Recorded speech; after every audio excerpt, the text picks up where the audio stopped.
চলে গেলেন ভারতীয় শাস্ত্রীয় সঙ্গীতের নক্ষত্র ওস্তাদ রশিদ খান। মাসখানেক ধরেই হাসপাতালে চিকিৎসাধীন ছিলেন তিনি। আজ সকালে শারীরিক অবস্থা খারাপ হয় ওনার, সেখানেই চিকিৎসাধীন অবস্থায় মৃত্যু হয় তার।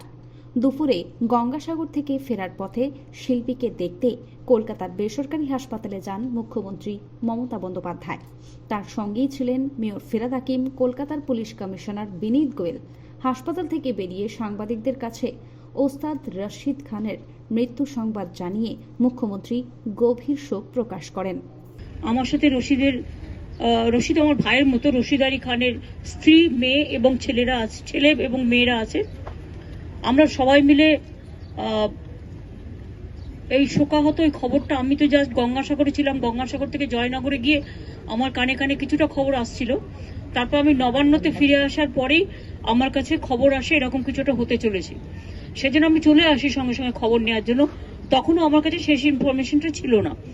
এখানে এসে ডাক্তারদের সাথে কথা বলে আমি জানতে পারি, ওর পরিবারের সাথে কথা বলে, যে তারা তাদের সাধ্যমতো চিকিৎসা চেষ্টা করেছে, সাধ্যমতো চিকিৎসা দিয়ে, কিন্তু ultimately it's a great loss.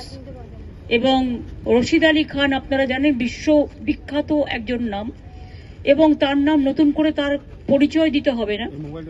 তিনি আর্টিস্ট হিসেবে বলতে পারেন সঙ্গীত সম্রাট। এই অবস্থায় বেলা 1টায় গান স্যালুট হবে, আমিও থাকবো, আমার পুলিশ কমিশনারও থাকবে, বাদ বাকি যারা থাকতে চান থাকবেন।